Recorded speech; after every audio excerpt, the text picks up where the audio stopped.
সমস্যাটা তো মৌলিকভাবে হচ্ছে আমাদের প্রাতিষ্ঠানিক সক্ষমতাকে ধ্বংস করে দেওয়া। শেখ হাসিনা নামে যে মহিলাটা আমাদের দেশে আবর্তিত হয়েছিলেন, আমি অনুরোধ করব এখানে একাডেমিয়া যারা আছেন ওনার নামে একটা পিএইচডি ডিগ্রি যদি খোলা যেত আমার মনে হয় খুবই ভালো হয়। কারণ প্রতিষ্ঠানগুলোকে মানে এমনকি বাইতুল মোকাররমের খতিবও যখন পালিয়ে যায় তখন এটা নির্দিষ্টভাবে বোঝা যায় যে হেন কোনো প্রতিষ্ঠান ছিল না যেটাকে ধ্বংস করা হয়নি। সেটা ব্যুরোক্রেসি বলেন, এমনকি রাষ্ট্রীয় গোয়েন্দা সংস্থা বলেন, আমাদের জুডিশিয়াল সিস্টেম বলেন, একাডেমিয়া বলেন, আমাদের বিজনেস কমিউনিটি বলেন, সবার একটা ক্রিমিনাল নেক্সাস আমরা দেখেছি এবং তার যে সমন্বিত দায় তৈরি হয়েছে এবং এটা থেকে বের হওয়ার যে রাস্তা এটা খুব সহজে হবে না। কারণ আপনি জানেন যে প্রায় 5 মাস ধরে এই সরকার যখন ক্ষমতায় এসছে এর মধ্যে প্রায় 50% টাইমই গিয়েছে বিভিন্ন রকমের সৃষ্টিকৃত অস্থিরতা মানে নিবারণ করার জন্য।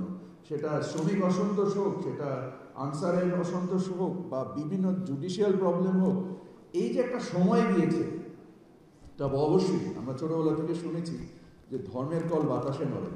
প্রত্যেকটা উপদেষ্টাকে জবাবদিহি করতে হয় এবং প্রধান উপদেষ্টার মাঝে মাঝে আমাকে ডাইরেক্টলি শুধু 1-to-1 ডাকেন মার্কেট প্রাইস অ্যাপ্রাইজাল নেওয়ার জন্য এবং আমি ছাড়াও উনি আরও বিভিন্ন জায়গা থেকে এই মার্কেট প্রাইসের ডেটা কালেকশন করেন।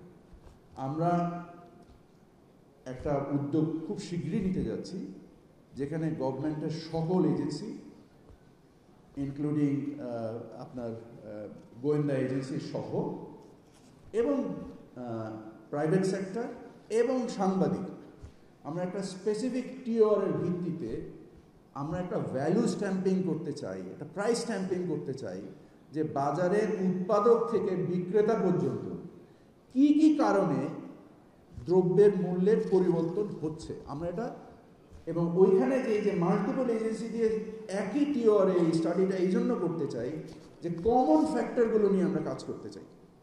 কারণ আমি দেখি বিভিন্ন সময় অতি সরলীকরণকৃত একটা কনক্লুশন অথবা যেখানে একটা ডাইনি খোঁজা হয় যে না চাঁদাবাজির জন্য এই জিনিসটা হচ্ছে বা এইটার জন্য এটা হচ্ছে না, বুঝতে চাই যদি চাঁদাবাজির জন্য হয়ে থাকে তাহলে আমরা জানতে চাই ঠিক কোন জায়গায় চাঁদাবাজি হচ্ছে, কত টাকা চাঁদাবাজি হচ্ছে।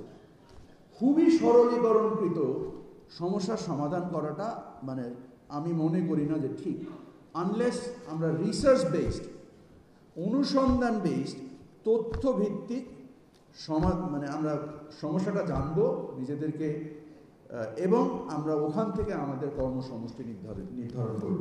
বাংলাদেশে প্রায় 5 থেকে 6 লক্ষ টন খুবই উন্নত মানের রাইস ব্র্যান্ড যা স্বাস্থ্যের জন্য খুবই ভালো তেল, এটা ভারতে রপ্তানি হয়ে যেত।